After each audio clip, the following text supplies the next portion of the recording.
Good morning बच्चों। अपनी जो कक्षा 10-12 का कॉमन अध्याय चल रहा था केंद्र सरकार, और उसमें सरकार का जो प्रथम अंग व्यवस्थापिका, द्वितीय अंग कार्यपालिका, इनके बारे में अपना अध्ययन पूरा हो चुका है। आज है अपना सरकार का तृतीय अंग न्यायपालिका, और न्यायपालिका में अपन पढ़ेंगे सर्वोच्च न्यायालय का गठन। तो आज अपना चैप्टर है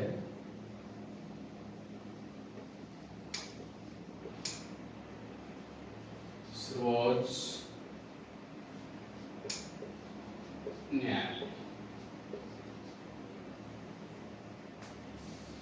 न्यायपालिका जो सरकार का तीसरा अंग है, उसमें हम सर्वोच्च न्यायालय का गठन समझेंगे। सर्वोच्च न्यायालय, अब देखो बच्चों, न्यायपालिका जो है अपने भारत में एकीकृत न्यायपालिका है। भारत में कौन सी न्यायपालिका है? एकीकृत न्यायपालिका।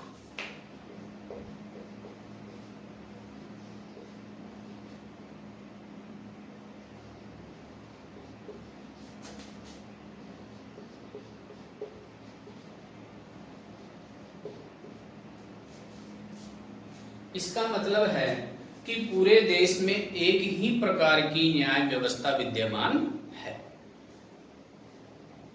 केंद्र में शीर्ष से लेके राज्यों, जिलों, अधीनस्थ जो न्यायालय हैं, उनमें एक ही प्रकार की न्यायपालिका चलती है। और जो अपने भारत में न्यायपालिका का जो आकार है, वो एक प्रकार से पिरामिड आकार का है।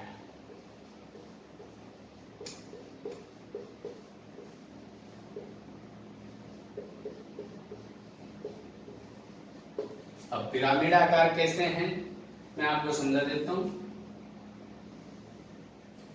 ये पिरामिड की संरचना, इसमें सर्वोच्च यानी शीर्ष के ऊपर अपना सर्वोच्च न्यायालय,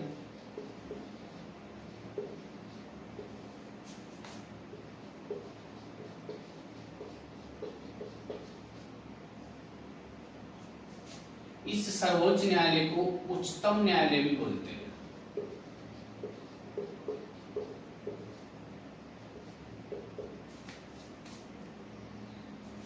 इसे अंग्रेजी में सुप्रीम कोर्ट भी बोलते हैं।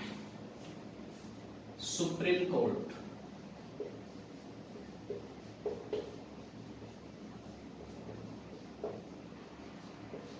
ये पूरे देश का एक है, जो शीर्ष पे है वो पूरे देश का एक है। इसके निर्णय सभी जो उच्च न्यायालय हैं, अधीनस्थ न्यायालय हैं, जिला न्यायालय हैं, सभी को मानने पड़ते हैं। इसी प्रकार इससे जो नीचे होता है वो है जो प्रत्येक राज्य एवं 2 या 2 से अधिक राज्यों को मिला के भी बनाए जाते हैं, जिन्हें उच्च न्यायालय कहते हैं। वो है उच्च न्यायालय। जो राज्यों में होते हैं,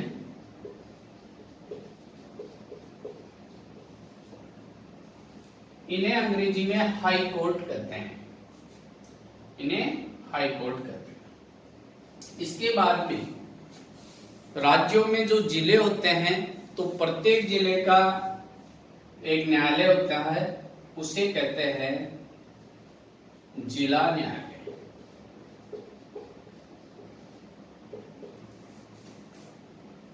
फिर जिला न्यायालयों में भी जो उनके अंडर में होते हैं वो होते हैं अधीनस्थ न्यायालय।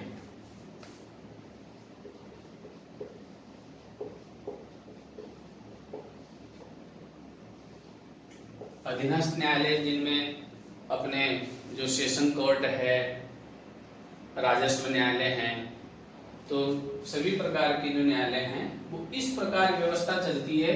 और सभी में जो निर्णय होते हैं वो एक ही प्रकार का चलता है, तो वो है एकीकृत न्यायपालिका। तो आज हम अध्ययन करेंगे सर्वोच्च न्यायालय का। न्यायपालिका में हम अध्ययन करेंगे सर्वोच्च न्यायालय का। अब हम देखते हैं कि इसकी जो स्थापना है कब हुई, कैसे हुई, न्यायाधीशों की संख्या क्या है, प्रारंभ में कितनी थी, बाद में कितनी हुई, वर्तमान में कितनी है। तो ये चीजें अपन देखते हैं। पहली बात,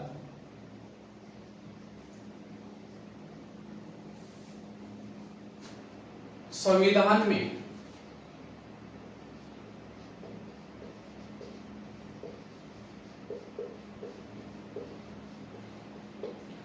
अनुच्छेद 124 से 147 तक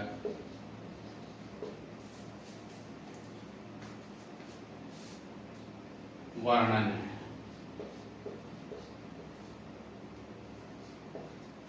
किसका? सर्वोच्च न्यायालय के गठन का, इसके क्षेत्राधिकार का, न्यायाधीशों की संख्या है, इसके स्थान का, सभी बातें जो है अनुच्छेद 124 से 147 तक वर्णित है। अब है इसका जो सर्वोच्च न्यायालय का गठन और उस गठन में न्यायाधीशों की संख्या एवं नियुक्ति।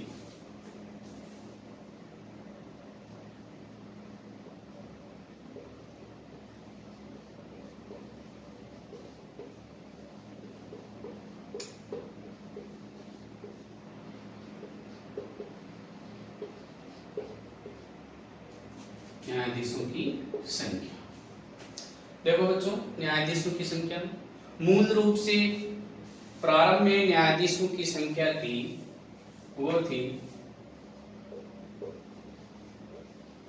मुख्य न्यायाधीश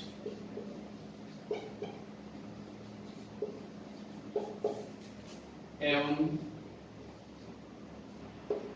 7 अन्य न्यायाधीश।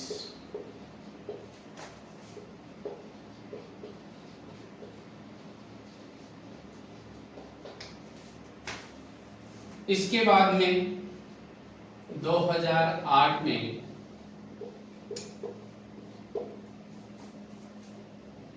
मुख्य न्यायाधीश एवं 30 अन्य न्यायाधीश, कुल हो गए 31। इस समय कुल थे 8। इसके बाद में सितंबर 2019 से मुख्य न्यायाधीश एवं 33 अन्य न्यायाधीश,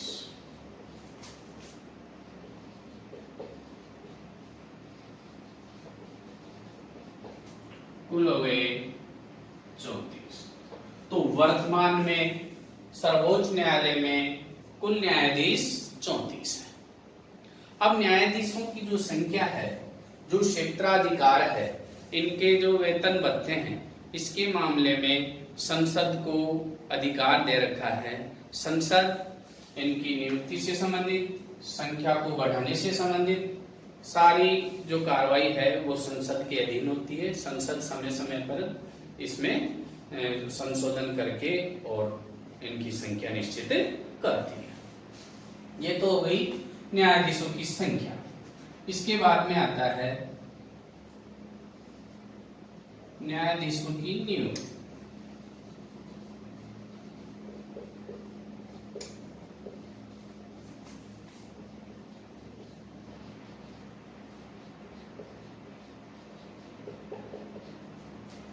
न्यायाधीशों की नियुक्ति, तो न्यायाधीशों की नियुक्ति में देखो बच्चों कि न्यायाधीशों की नियुक्ति में एक प्रणाली चलती है जिसका नाम है कॉलेजियम प्रणाली।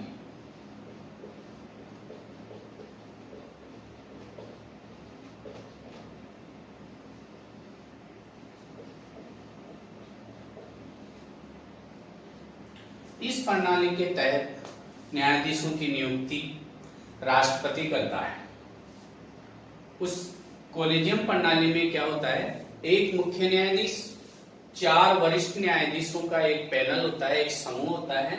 वो कुछ नामों का प्रस्ताव तैयार करके, कुछ नामों की सूची तैयार करके राष्ट्रपति को सौंपते हैं और राष्ट्रपति उसमें से न्यायाधीशों की नियुक्ति करता है। तो ये न्यायाधीशों की नियुक्ति।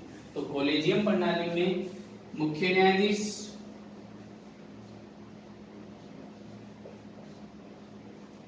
प्लस 4 वरिष्ठ न्यायाधीश।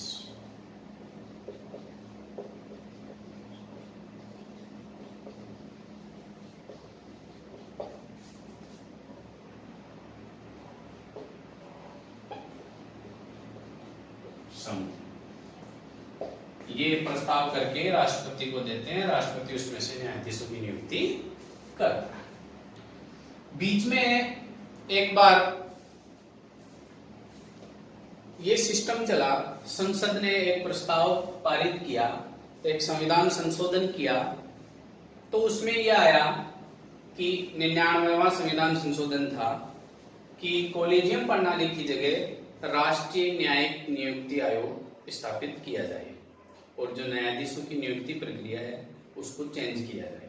तो उसको फिर माननीय सुप्रीम कोर्ट ने उसको निरस्त कर दिया, उस संविधान संशोधन को, और पुनः कॉलेजियम प्रणाली भी बहाल रखी।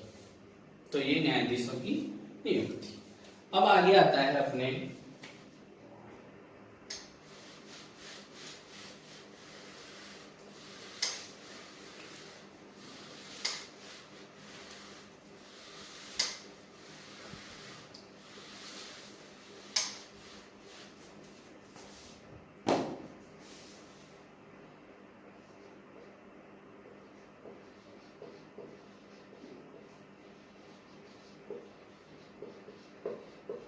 न्यायाधीशों की योग्यताएं।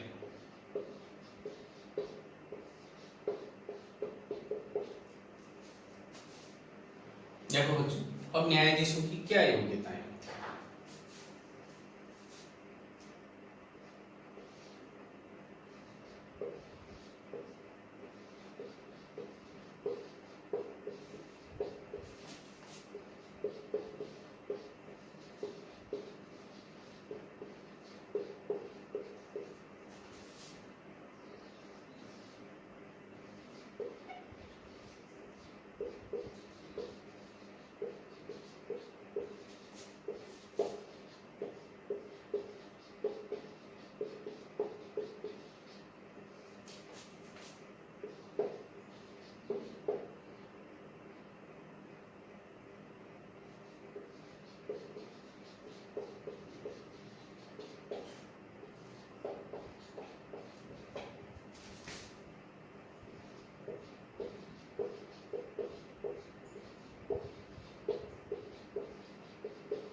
तो देखो बच्चों,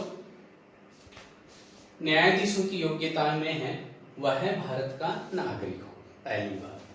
दूसरी है वह किसी उच्च न्यायालय एवं न्यायालयों में 5 वर्ष तक न्यायाधीश के पद पर रह चुका हो, या वह किसी उच्च न्यायालय एवं न्यायालयों में 10 वर्ष तक अधिवक्ता रह चुका हो, अधिवक्ता एडवोकेट या वकालत कर चुका हो, या वह राष्ट्रपति की नजर में कानून का अच्छा ज्ञाता हो, श्रेष्ठ ज्ञाता हो। तो ये न्यायाधीशों की योग्यताएं हैं। अब आगे है अपना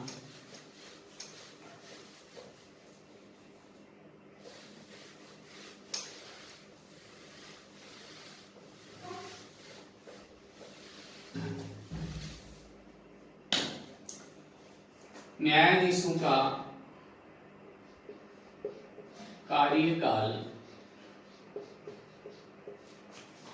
एवं महाभियोग।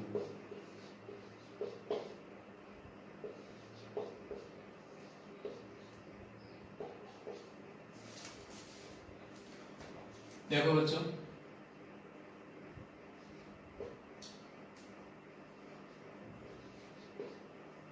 न्यायाधीशों का कार्यकाल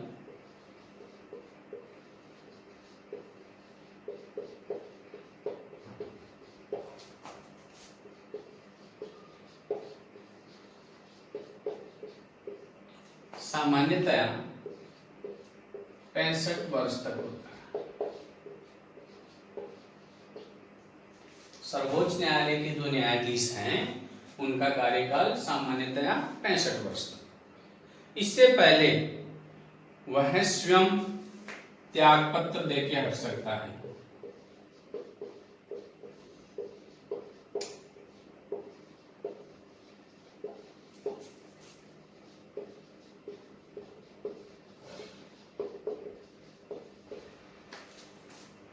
और यदि इस कार्यकाल से पहले उनपे साबित कदाचार या अक्षमता, असमर्थता साबित हो जाए संसद में 2/3 बहुमत से, तो महाभियोग ला करके राष्ट्रपति न्यायाधीशों को हटा सकते हैं। तो महाभियोग में किस कारण से उनको हटाया जा सकता है? साबित कदाचार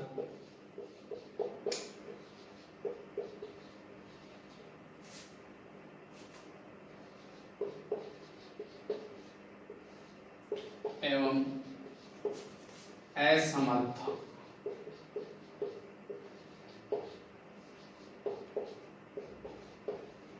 के कारण उनको संसद में दोनों सदनों में 2/3 बहुमत से प्रस्ताव पारित करके और महाभियोग की प्रक्रिया के द्वारा हटाया जा सकता है। अगला है न्यायाधीशों का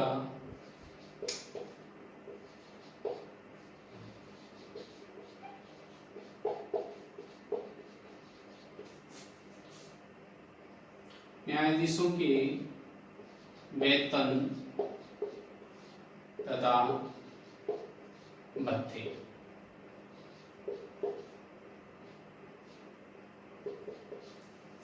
देखो बच्चों, सर्वोच्च न्यायालय का जो मुख्य न्यायाधीश होता है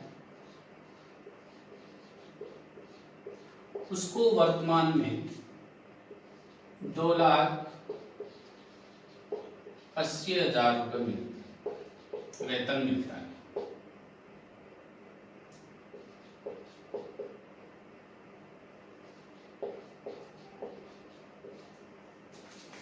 और जो अन्य न्यायाधीश होते हैं उनको 2,50,000 वेतन मिलता है।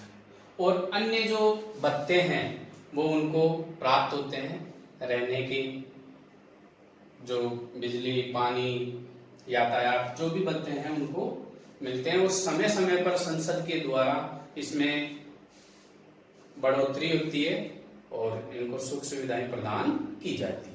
न्यायाधीशों का वेतन भी इस प्रकार से मतलब उच्चतम स्तर पे होता है, क्योंकि ये किसी लोभ में, किसी लालच में नहीं आ पाए। आगे है अपना उन्मुक्तियां।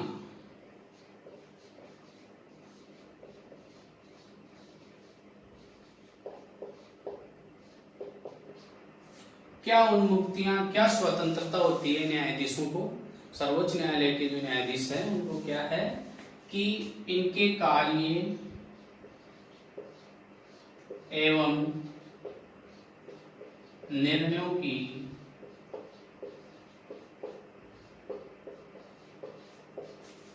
आलोचना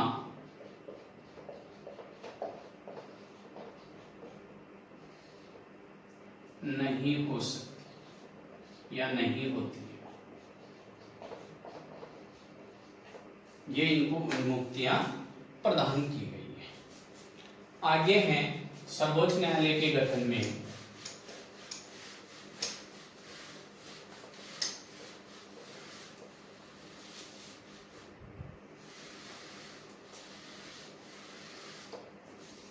वो है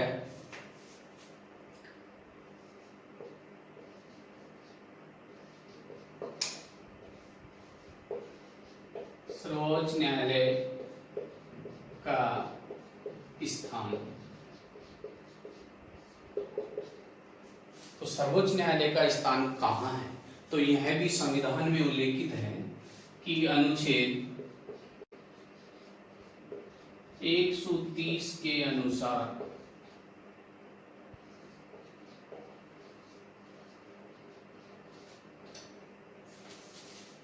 सर्वोच्च न्यायालय का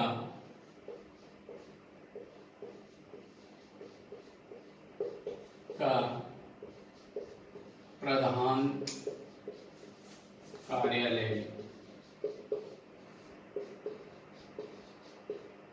दिल्ली में होगा।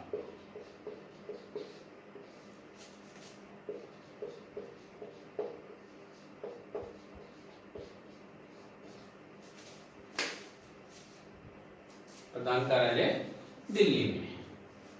इसके बाद में है न्यायाधीशों पे कुछ प्रतिबंध भी है।